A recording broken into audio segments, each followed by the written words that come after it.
What's up guys, welcome back to another video. Today I'm going to be doing a bit of a bike maintenance or service video.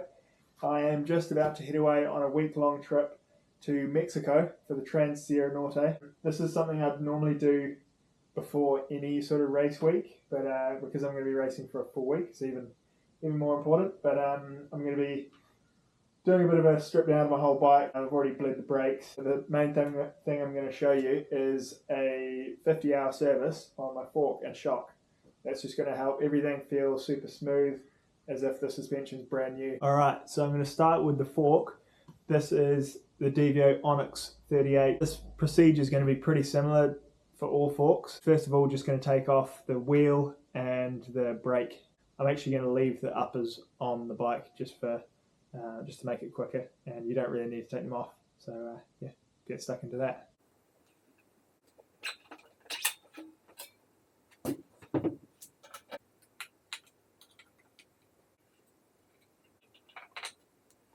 So once you've got the wheel and the brake off, you can just wrap your brake up like so.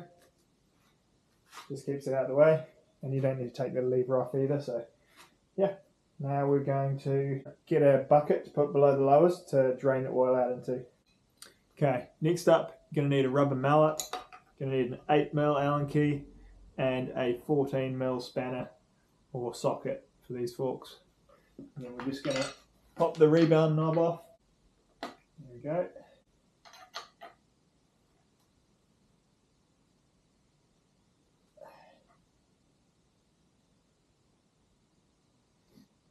I'm just going to loosen those nuts off just about halfway.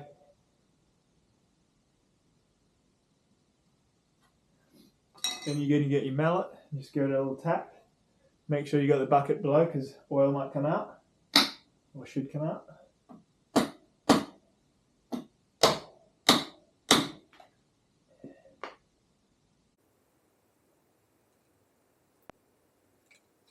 Then you can just slide the lowers out. There we go. Got a bunch of dirty oil coming out, so definitely a sign that these needed doing. So we'll pull these off. Come off like that. We can just leave them in the bucket draining. Then we want to get a clean rag and we'll wipe these down, get off any of that old dirty oil, clean the uppers, make sure they're all clean.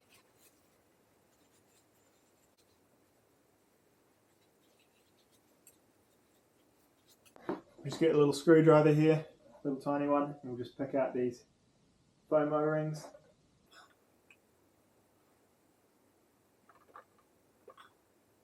There we go.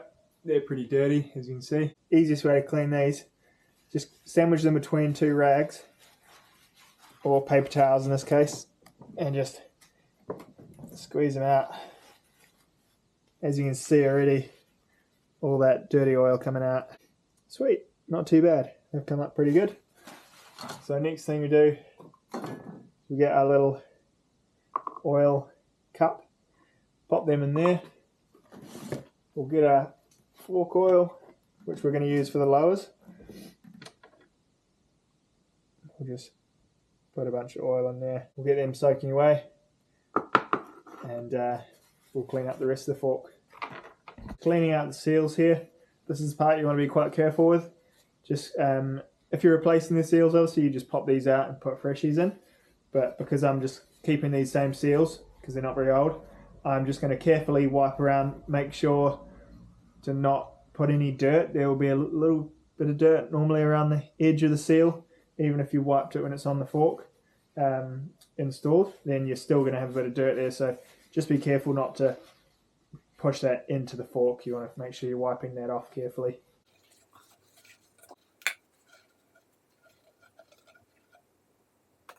Okay, they're looking nice and clean now. We're also going to just spray a bit of isopropyl down in those, just because it's looking a little bit dirty. So it's just going to help clean out any of that excess dirty oil in there. Now we're going to leave that, and because we put isopropyl in there, we're going to want to make sure that sits for a bit so it can all evaporate off. We don't want any sitting in there when we have fresh fork oil in there. At this point, it's generally a good idea to do the air shaft service, or if your damper needs servicing, you can do that too. So you can just have a feel of the damper. This feels really smooth. I'm having a listen, and if you can hear any air bubbles or like squelchy noise, that's a sign that your damper has got air in it, which is not good, and it'll probably need a service. But no, that one seems all good. So we're just going to do the air side, which is actually going to make a huge difference to any friction you might have in the fork. It's going to make it feel a lot smoother. So I definitely recommend doing that whenever you pull the lowers off. You're going to make sure you let all the air out first. That's very important. You don't want any explosions. If you don't know what pressure you're running, check it first before you let it out. So we're going to let this all the way out until nothing's left. And then we're going to undo that. For these forks, it's nice and easy. Just a standard cassette tool end is going to be the right fitting for there. If you've got a Fox fork, you might end up needing a flush cut 32mm socket or something like that, but these ones are nice and easy. And we're just going to brace through the fork there and crack that open. Woo, that was tight. Okay, there we go. We've got our one token in there. And then next step is to pull the air shaft out from the bottom. This has got a circlip in there, so we're going to need to pop that off. So we've got our needle nose pliers in there. Perfect, pop that off. Take extra care not to damage this shaft here. So there we go, pop that circlip off, and then simply just going to pop that out. There we go, that's our air shaft. Give this a good clean down, wipe off all the seals with a clean rag. If your fork's not been serviced in a while, you might need to change these seals, or it would be a good idea to. But since this fork's still relatively new, I'm just going to leave them. Before you put your air shaft back in, you're just going to want to clean out this tube. So we're going to spray a bit of isopropyl down in there, and we're going to push a rag down. Cool.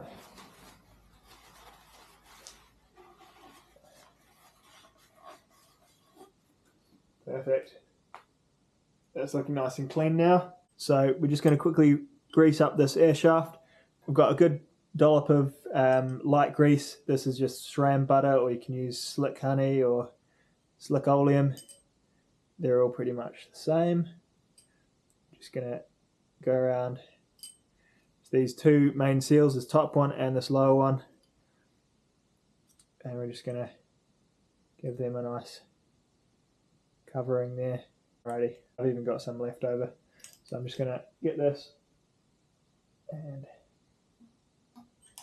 carefully insert it back in. Now putting the circlip back on, just want to take care to make sure you have it the right way around. They usually have a more sharp edge on one side and a softer edge on the other. Make sure the sharp edge is facing down. That's going to hold all the pressure and not pop off. And careful not to scratch the air shaft again. Sweet. There we go. And just make sure that's all fully in place there. Sweet. And we're good to go.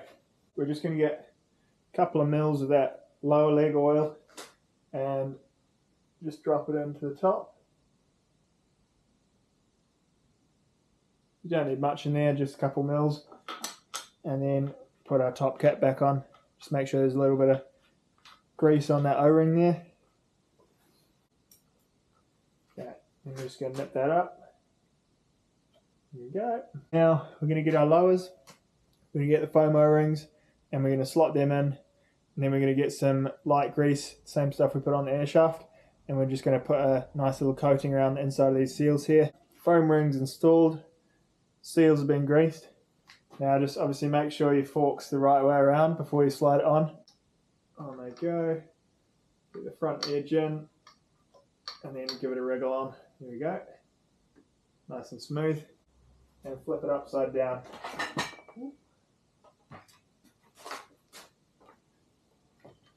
So we've got our forks upside down and the lowers partially inserted on the uppers.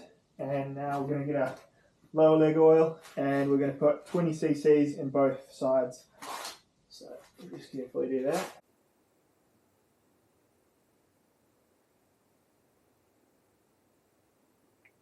So there we go. And then we're going to slide them down until they sit onto the lower leg nuts there. Then we're going to get our lower leg nuts and we're going to put them back on. Now these don't need to be done up too tightly. Obviously if you've got a torque wrench you can use that, but nip them up, not too tight. Just be careful with them. There you go. Sorted. Alright, now we can chuck the wheel back on.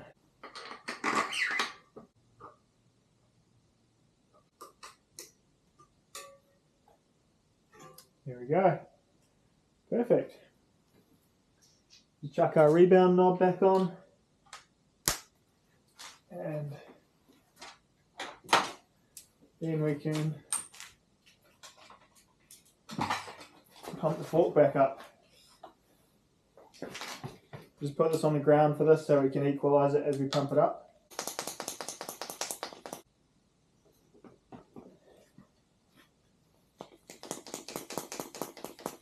So that's all sorted now. Fork is done.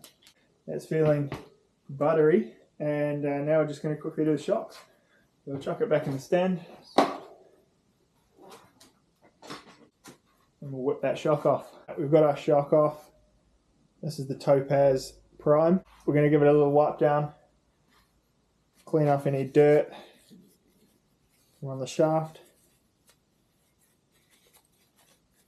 And if the rest of the shock's dirty, make sure you give that a good clean too. So this one is pretty clean. Sweet. Then we are going to remove all the air from the shock. Make sure you take a note of your pressure beforehand. We're also going to remove the hardware from the bottom of the shock.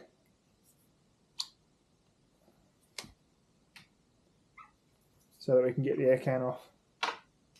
Right. Okay.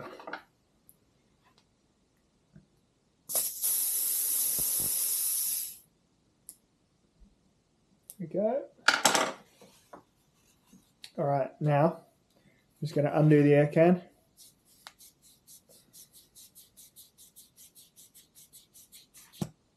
Okay, and then that should just pop off. Pop. There we go. Now we're going to want to clean this seal here. And if you have a seal kit, you'll be replacing those two there. And also the seals inside there. But for now, we're just going to give them a clean and a re-grease because these aren't that old, so they're still in pretty good condition. It's more just to give them a refresh and make sure the performance is optimal.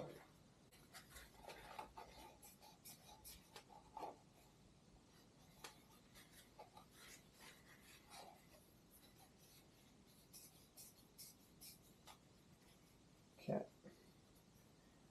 Now we're just going to get our light grease. Same stuff as the fork lowers.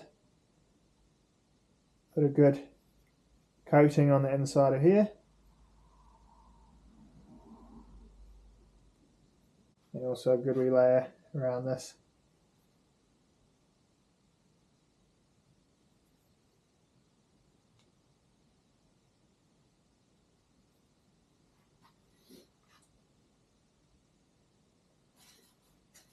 Sweet as. We're just going to simply reinstall this. This can be a bit tricky sometimes, but you just want to hold it together and twist. Once you've got it on the threads, it's easy. And you're going to want to nip that up as tight as you can by hand. Check your sag indicator back on. Reinstall your hardware.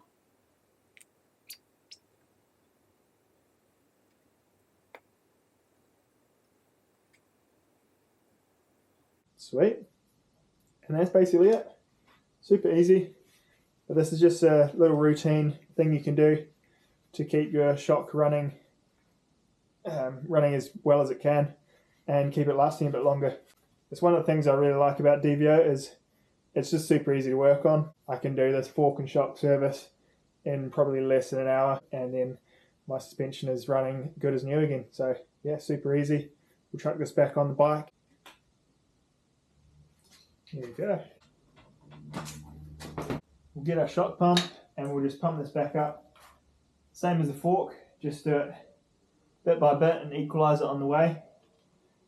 That way you're not going to have any issues with it not equalizing properly.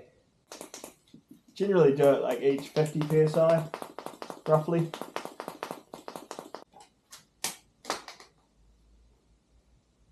This is just letting air pass from the positive through the negative.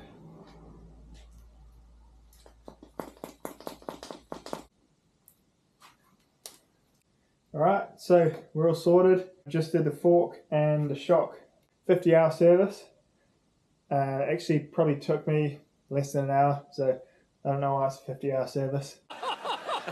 Hopefully that was helpful, and yeah, let me know if you have any questions in the comments. I'll try and answer them for you. If you were getting your fork and shock done professionally, it would obviously be a lot cleaner, but this is kind of the rangy way of doing it at home with sort of minimal tools.